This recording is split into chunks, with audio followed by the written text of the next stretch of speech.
کلمہ شہادت کو نصیب؟ سر ایکچولی میں ایک مسلم اسکول سے پڑھا اور ادھر میرا ایک سبجیکٹ تھا اسلامیات، اور اسلامیات میں میرا کافی انٹرسٹ تھا. تو میں نے جو فرسٹ صورت یاد کی، بینگ اے ہندو، میں نے پڑھتے ہوئے صورت یاد کی تھی سورہ اخلاص، قل هو اللہ احد اللہ صمد لم یلد ولم یولد ولم یکن لہ کفوا احد.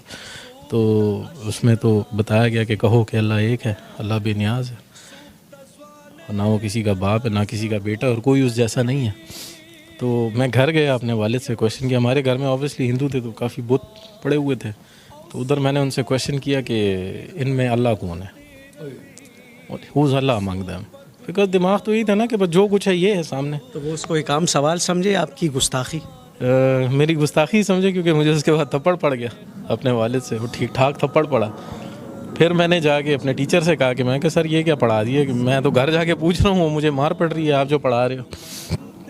تو انہوں نے کہا کہ نہیں بیٹا، آپ نے یہ کویشچن غلط جگہ کر دیا، اللہ ان میں نہیں ہے. آپ ڈھونڈ رہے کیا ہو؟ میں کہ سر میں تو اللہ ڈھونڈ رہا ہوں، جو آپ نے پڑھا ہے اس کو ڈھونڈ رہا ہوں. کہتے یار یہ تو تم کچھ الگ ہی چیز ڈھونڈ رہے ہو. کہتے چھوڑو، تم ایک کام کرو، بریک کے وقت نا جب تمہاری ریسیس ہوتی ہے تو ایک 10 منٹ میرے پاس آیا کرو. پھر احمد وہ روشنی کہاں ملی؟ سر یہ روشنی جب میں میٹرک میں چلا گیا، تب مطلب میں اسلامیات میں اتنا تیز ہو گیا تھا کہ میرے جو کلاس فیلوز تھے وہ مجھ سے صورتوں کے آیتوں کے ترجمے پوچھے تھے پیپر کے اندر نا. آلموسٹ 2-3 کو تو میں نے خود ہی پیپر بھی کروا دیا تھا. تو بس اس وقت یہ روشنی مجھے نصیب ہو چکی تھی. پھر ہم یہاں سے کراچی موو ہوئے. کراچی میں میری ملاقات ہوئی مفتی طارق مسعود صاحب کے، ان کے جو بھائی ہیں وہ میرے فرینڈ ہیں. تو انہوں نے مجھے دعوت دی کہ بھئی آپ دین میں آؤ. میں کہا سر میں دین میں آؤں گا، لیکن جس طرح آپ لوگ دین میں اس طرح نہیں آنا ہے مجھے. مطلب ایک بندے کو پتہ ہے کہ دین کیا ہے اور وہ بیٹھ کے سب لوگوں کو بتا رہا، تو باقی لوگوں پہ فرض نہیں ہے کہ جانیں دین کو، انہیں پڑھیں دین کو. کیونکہ میں نے تو جب قرآن پڑھنا شروع کیا تھا تو اس میں جو پہلا ورڈ پڑھا تھا وہ تھا اقرا، پڑھو، اقرا باسم ربک الذی خلق، پڑھو. تو پڑھتے ہم نہیں ہیں، ہم سنتے زیادہ ہیں. ہم مفتیوں کو سن رہے ہیں، مولویوں کو سن رہے ہیں، لیکن پڑھ. کتنا عرصہ ہوا ہے احمد؟ مجھے 5 سال ہوئے ہیں دین میں آئے ہوئے. کیا تکلیفیں جھیلیں، کیا مشکلات آئیں؟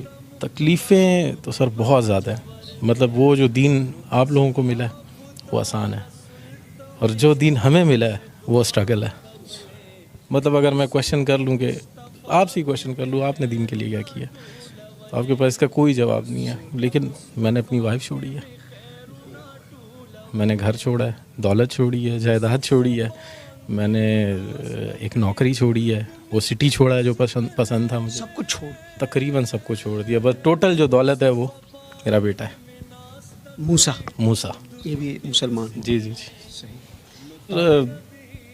تقریباً یہ ہماری کچھ عرصہ پہلے ہمارے گھر پہ کچھ ایک فیملی آئی تھی، مسلم فیملی تھی، جاننے والے، تو وہ یہاں سے لڑکے گئے تھے. مطلب میرا سر بھی پھٹا تھا اس کے اندر، اور پھر الٹا ہمیں مار کے اور جا کے ہم پہ ہی رپورٹ کر دی. تو دل دکھ گیا؟ دل بہت دکھ گیا تھا سر، بہت دکھا تھا. بس اس رات میں اللہ معاف کرے اللہ سے گلہ کر کے سویا تھا کہ یا اللہ، مطلب تو نے تیرے رستے پہ آئے ہیں اور تو نے اس طرح ہمیں ذلیل و خوار چھوڑا ہوا ہے. تو تقریباً فجر کے وقت ہم نماز کے لیے اٹھتے ہیں، تو میں نماز کے لیے اٹھوں تو دیکھیں سامنے ایک تیز روشنی ہے میرے بالکل سامنے. اس تیز روشنی میں جو ہیں وہ سرکار دو عالم کھڑے ہوئے ہیں، تشریف وہاں پہ کھڑے ہیں، اور مجھے انہوں نے آواز دی یا احمد. پھر کہو یا احمد، یہ پھر کہو یا احمد، یہ کہا انہوں نے. تو میں نے انہیں سلام کیا. تقریباً 16 منٹ ہماری بات چیت رہی، اور تقریباً جو بھی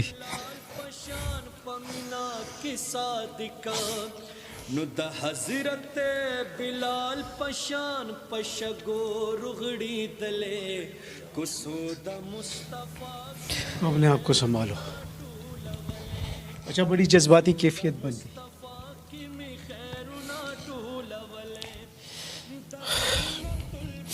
بس جو بھی دل میں تھا وہ ان کو انہیں بتایا کہ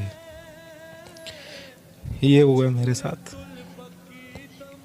اور لوگ اس طرح کہتے ہیں, لوگ گھٹیا کہتے ہیں, لوگ کہتے ہیں گھٹیا لوگوں کو کون بیٹی دیتا ہے. یہ ہمارے لیے یہ گھٹیا لوگ رہ گئے. ساری باتیں ہوئیں تقریباً 16 منٹ. آخری جو بات تھی انہوں نے کہا تھا کہ تم سے اب اگلی ملاقات مدینے میں ہوگی, اور تم نے دنیا کی مہمان نوازی دیکھی ہے, تم میری مہمان نوازی دیکھو, آؤ مدینہ آؤ. تو میں سوچتا تھا کیسے جاؤں گا. ٹھیک ہے, پاسپورٹ تھا میرا بنا ہوا تھا, لیکن اس پہ نام پرانا تھا امیت کمار, اس پہ ماڈیفیکیشن کرانی تھی. تو میں گیا ہوں اور پاسپورٹ بھی بنا, ویزا بھی لگا, اور میں 3 دن بعد مدینہ میں تھا. پہنچ گئے؟ جی پہنچ گیا. 3 دن بعد میں مسجد نبوی میں تھا. مہمان نوازی ہوئی؟ مہمان نوازی سر ایسی ہوئی کہ 11 دنوں میں 11 دن مدینہ میں تھا اور باقی دن مکہ میں تھا. 11 دن جو میں مدینہ میں تھا, میرا 1 ریال بھی کھانے پہ نہیں لگا ہے. بھائی بلاوا کس کا تھا؟ بالکل سرکار دو عالم کا بلاوا تھا, اور 1 ریال میرا کھانے پہ نہیں لگا, 1 ریال. یہ وہ باتوں کے بعد 3 دن بعد آپ مدینہ منورہ میں؟ جی بالکل. بڑی جذباتی کیفیت بنی ہوئی ہے شاہ سوار. ایک ہی بیٹا میرا, ایک ہی بیٹا. ابھی بھی چلی گئی؟ جی سر. یہ آپ کے ساتھ ہی مسلمان ہوا تھا موسیٰ؟ میرے ساتھ. موسیٰ میری جان کیسے ہو؟ طبیعت ٹھیک ہے؟ اب اتنی تکلیفیں والد صاحب جھیل رہے جی ہیں, کیا بتاتے ہیں آپ کو؟ بس وہی جیسے ابھی وہ مسلم فیملی آئی تھی, انہوں نے وہ مار اماں سے ملاقات ہوتی ہے؟ نہیں بالکل وہ بھی آپ کو چھوٹی چلی گئی؟ بالکل. آپ کو اتنا چھوٹا اتنا جوان کر کے وہ کیسے جا سکتی ہیں؟ بس زیادہ تر تو امی نے وہ اتنا نہیں تھا میرا, تو زیادہ ابو کے ساتھ تھا, کیونکہ ابو مجھے وہ کرتے مطلب دین کے اس میں بتاتے تھے. خوش ہونا؟ بالکل, بہت زیادہ خوش. احمد اور موسیٰ ہے جی جی ان کے نام کو چھوڑتے ہیں. جی ان کے پہلے نام کچھ اور تھے. آپ ان کو چھوڑ کے چلی نہیں گئی, کیوں؟ بس کچھ ایسے باتیں ہو جاتی انسان کو سمجھ نہیں آتی ہے کہ, تو بس اسی وجہ سے بندہ نکل جاتا ہے گا.